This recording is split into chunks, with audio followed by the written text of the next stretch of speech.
the average American retires with about $200,000.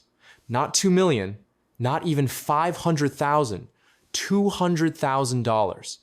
And here's the really fun part.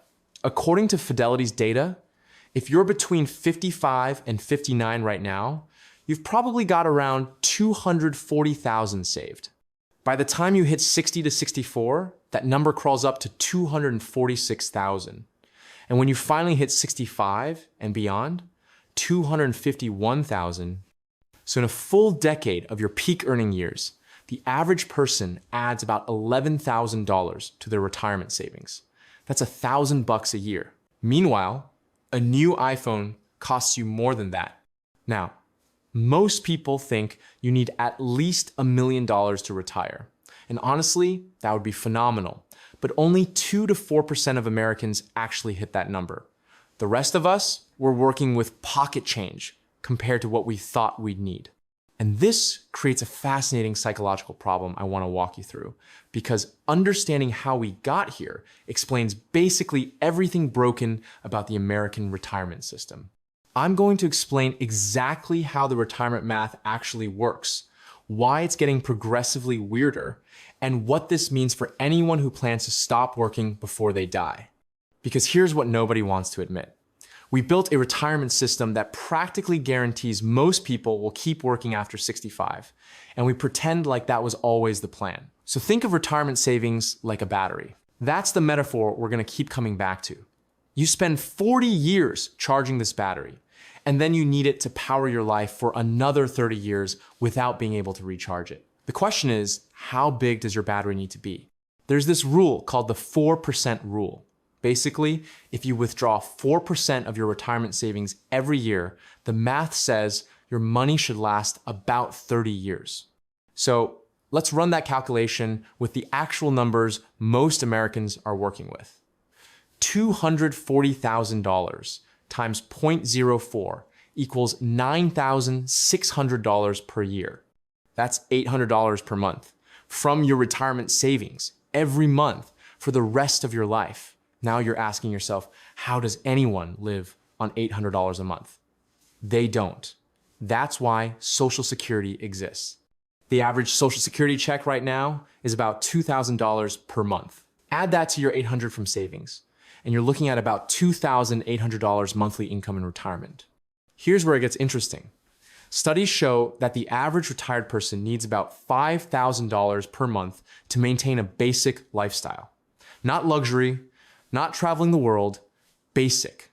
So you've got $2,800 coming in and $5,000 going out. That gap, that's a $2,200 per month problem. And that problem has a name. It's called a part-time job. This is why 26% of Americans 65 and older are still working. Some studies put it even higher, at 40%. 2 in 5 people at retirement age are working, not because they love their job at Home Depot, not because they're passionate about greeting people at Walmart, because the math doesn't work otherwise. But now you might think, okay, that's depressing, but what if you're married? Surely 2 people saving for retirement is better than 1, right? Well, sort of. The data shows the average married couple has about $747.50 per month in combined retirement income. Wait. That can't be right. Let me rephrase that. According to broader studies, married couples do better, but not by as much as you'd hope. If you double those savings, 2 people with $240,000 each gives you $480,000 total. 4% of that is $19,200 per year, or $1,600 per month. Add 2 Social Security checks at $2,000 each, and you're at $5,600 monthly. Okay. So a married couple barely clears the $5,000 baseline. That's not comfortable. That's not building a legacy for your kids. That's just not being totally broke. Now, here's the first thing that should be making you uncomfortable. The retirement system we have was designed in a completely different era. Social Security was created in 1935, when the average life expectancy was 61 years old. The retirement age was set at 65.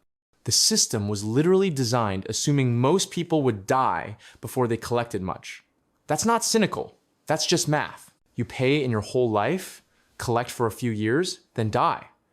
The system balanced. But now, average life expectancy is almost 79 years. You're collecting Social Security for 14 years instead of 4. The battery metaphor breaks because nobody designed the battery to last this long. And here's what's wild. We keep extending life expectancy. We keep improving healthcare. We keep helping people live longer, and we act shocked when a system built for a 61-year-old lifespan doesn't work for a 79-year-old one. To be fair, some people saw this coming.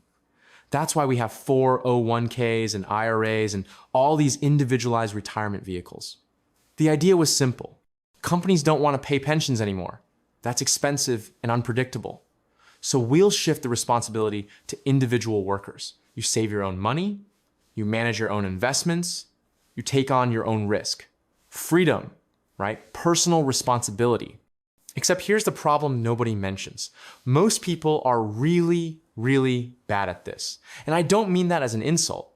I mean it as an observable fact. The average person doesn't understand compound interest. They don't know what an expense ratio is. They've never heard of asset allocation. They don't rebalance their portfolio. They panic sell during crashes and FOMO buy during bubbles. We took a system that was managed by professionals with fiduciary responsibility and handed it to people watching TikTok financial advice. And before you say, well, that's their fault for not educating themselves, let me ask you something. When you go to the doctor, do you diagnose yourself? When your car breaks, do you rebuild the transmission? No, because specialization exists for a reason. But with retirement, we decided everyone should become their own financial expert on top of their actual job. It's insane. So what happens? People undersave. They invest too conservatively and miss growth. Or they invest too aggressively and get wiped out right before retirement. They take loans against their 401k. They cash out when they switch jobs and pay the penalties. The system requires perfect execution for 40 years, and most people mess it up in year 3. Now, here's the second escalation. Even if you do everything right, the math is getting worse. Let's say you're 30 years old right now, in 2026, and you're trying to figure out how much you need to retire at 65 in 2061. You might think, okay, people today need about $5,000 a month, so I need to save enough to generate $5,000 a month. But that's not accounting for inflation. At an average inflation rate of 3%, $5,000 today will need to be about $14,000 in 35 years to have the same purchasing power. So now you don't need a battery that generates $5,000 a month. You need one that generates $14,000. Using the 4% rule, that means you need $4.2 million saved by retirement. Not $200,000, not even $1 million, $4.2 million. You might be thinking, there's no way that's realistic. And you're right, it's not. For most people, that number is completely unattainable. Which brings us to the third escalation, the one nobody in power wants to talk about. The system is designed to fail for the majority of participants. Think about the incentives. Who benefits from you not saving enough for retirement? Well, if you can't afford to retire, you keep working. If you keep working, you keep paying income taxes. You keep paying into Social Security. You keep consuming. You keep the economy moving. An entire class of people retiring comfortably at 65 and stopping their economic participation is actually bad for GDP growth. I'm not saying there's a conspiracy. I'm saying the incentives align toward keeping people in the workforce longer. And corporations, they love this. They got rid of pensions, which were a long-term liability on their balance sheets, and replaced them with 401k matches, which are way cheaper and can be cut anytime. Plus, if people can't afford to retire, you have an experienced workforce that can't leave. That's leverage. You don't have to give big raises to a 62-year-old who can't afford to quit. Even the financial industry benefits. They make money on managing your 401k. They make money when you roll it over. They make money on every transaction, every rebalance, every expense ratio. The more complex and individualized the system, the more fees they extract. A simple pension system, one fee structure. Tens of millions of individual retirement accounts, That's a revenue bonanza. Here's the fourth escalation, and this is the part that should actually scare you. The numbers are getting worse in real time, and most people haven't noticed.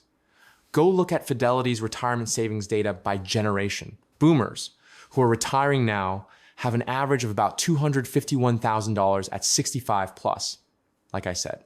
Gen X, people currently in their late 40s and 50s, average about $192,000. They're tracking behind. Millennials, even worse. The oldest millennials are in their early 40s now, and their average retirement savings are nowhere near where Gen X was at the same age. Part of that is student debt. Part of it is housing costs. Part of it is wage stagnation. But the result is the same. Each generation is saving less than the one before while needing more because they're living longer. And Gen Z, they're not even in the conversation yet, but they're entering a workforce with even less job security, fewer benefits, more gig economy participation, and higher cost of living. The trajectory is not good. Now, nobody in government wants to admit this because the solution is politically impossible. You'd have to either massively increase Social Security benefits, which means raising taxes or cutting other programs, or you'd have to admit Social Security isn't enough and build a new system. Neither party wants to touch it. So instead, we get incrementalism. We raise the retirement age slowly. We adjust the cost of living formulas to pay out less. We means test benefits. We quietly shift the burden while pretending the system is fine. Let me give you a real scenario to make this concrete. Meet Dave. He's 55 years old right now. He's worked a solid middle-class job his entire adult life. Maybe he's a technician, a regional manager, a public school teacher. He's got about $240,000 in his 401k. His wife has about the same. Together, $480,000. They own a house with about $100,000 in equity. No major debts. They did everything the system told them to do. Dave plans to retire at 67 to get full Social Security. He runs the numbers. $480,000 in retirement savings using the 4% rule gives them $19,200 per year or $1,600 per month. Both of them get Social Security, let's say $2,000 each per month, so $4,000 total. Combined monthly income in retirement is $5,600. Their mortgage is paid off, which helps, but they still have property taxes, about $4,000 per year. Homeowners insurance, another $2,000 per year. Utilities, $200 per month. Food, $600 per month. Healthcare and supplemental insurance beyond Medicare, about $600 per month. Car insurance and maintenance, $200 per month. That's about $4,300 per month in fixed costs, leaving them $1,300 in discretionary income. That sounds okay until something breaks. The roof needs replacement, that's $15,000. One of them needs dental work not covered by Medicare, that's $8,000. Their car dies and needs replacing, that's $25,000. Suddenly, that $100,000 in home equity is being drained for emergencies. And if one of them needs long-term care, which costs a median of about $54,000 per year for a private room in a nursing home, they're completely wiped out in 2 years. Dave's retirement plan, the one he spent 40 years building, has almost no margin for error. And he's in the top half of savers. He did better than average. This is success in the current system. Now, let me hit you with the comedic aside you didn't ask for. You know what's funny? We have a massive personal finance industry. Books, podcasts, YouTube channels, all dedicated to teaching people how to save for retirement. And the advice is always the same. Start early, save consistently. Invest in low-cost index funds. Compound interest is magic. And it's all true. But it's advice for a game that most people can't win because the rules changed while they were playing. It's like telling someone, here's how to get rich in Monopoly. Just buy property early and build hotels. Great advice. Except in this version of Monopoly, rent is increasing faster than your salary. Someone keeps stealing money from the bank. And Baltic Avenue now costs $300,000. Here's another fun one. Financial advisors love talking about the difference between needs and wants in retirement. Your needs are housing, food, healthcare. Your wants are travel, hobbies, helping your kids. The advice is to make sure your guaranteed income covers your needs and your savings cover your wants. Awesome. Except for most people, their guaranteed income doesn't even cover their needs. So wants aren't even on the table. The conversation becomes irrelevant. Let me bring this back to the original hook. Most people retire on about $200,000. And now you understand why that number is so terrifying. It's not enough. It was never designed to be enough. The system we have requires you to either save way more than the average person can, live way cheaper than is realistic, or keep working way longer than you planned. And this is where it gets really dark. The phrase aging workforce sounds neutral, maybe even positive, like experience and wisdom. But what it actually means is a lot of 70-year-olds standing for 8-hour shifts because their battery ran out. It means people who spent their entire lives contributing to the economy being forced to keep contributing because the math doesn't work otherwise. It's not a return to work. They never stopped. Some policy people call this the super age. Longer lifespans, higher costs, and a retirement model that hasn't kept up. That's a polite way of saying we have an unsustainable system that continues to shift costs onto individuals while pretending it's empowerment. So what do you actually do with this information? Because I'm not here to just depress you. I'm here to give you a realistic picture so you can make better decisions. First, accept that the average outcome is unacceptable. $200,000 in savings is not a retirement plan. It's a countdown to financial crisis. If you want a different result, you need to operate completely differently than the average person. That means saving more than feels comfortable. It means starting earlier than feels urgent. It means automating your retirement contributions so you don't have to rely on discipline. The average person saves when they feel like it. You need to save whether you feel like it or not. Second, understand that retirement isn't a number. It's a lifestyle design problem. You don't need $4 million if you're willing to live on $3,000 a month. You don't need $2 million if you move somewhere with low cost of living. You don't need $1 million if you build alternative income streams that aren't dependent on your savings. The 4% rule is a guideline, not a law. Some people retire on way less because they optimize their life for low expenses. Others need way more because they didn't. Third, plan for the system to get worse, not better. Social Security will probably still exist in some form, but benefits will likely be lower relative to cost of living. Medicare will still exist, but it'll cover less. The retirement age will keep creeping up. Tax advantages for retirement accounts could get reduced. Don't build your plan assuming the current system stays static. Build in buffers for a deteriorating safety net. Here's the most important one, and this is going to sound bleak, but it's realistic. Plan to work longer than you want to. Not because you should have to, but because assuming you won't is dangerous. If you plan to retire at 65, but you're financially capable of retiring at 60, that's a win. You have options. If you plan to retire at 65 and you can't, you're in crisis mode. Optimize for optionality. The goal isn't to stop working at a specific age. The goal is to reach a point where working is a choice, not a necessity. And look, if you're 30 years old watching this, you have time. Max out your 401k if you can. If you can't, contribute enough to get the full employer match. That's free money. Open a Roth IRA if you're eligible. Invest in index funds and don't touch it. Let compound interest do its thing for 35 years. You'll be fine if you start now and stay consistent. If you're 50 years old watching this, your window is shorter but not closed. You can still make meaningful progress. Increase your savings rate aggressively. Delay Social Security as long as financially feasible to get the higher benefit. Pay off high-interest debt. Consider whether a paid-off house or a geographic arbitrage move makes sense. Every dollar you save now has less time to grow, so volume matters more than timing. If you're 65 watching this and you don't have enough saved, I'm not gonna lie to you, it's hard.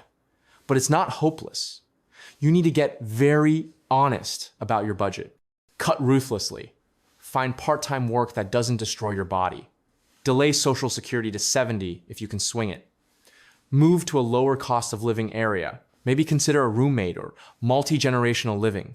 Pride is expensive. Survival is practical. The system we have is not designed for your success.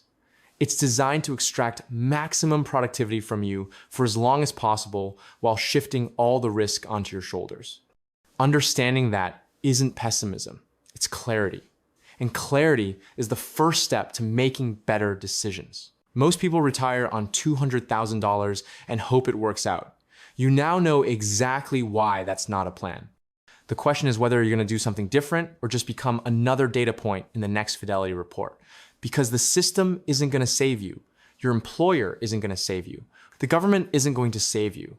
The only person who's going to save you is you, and only if you start now and never stop. Welcome to retirement planning in 2026. The battery's smaller than you thought, the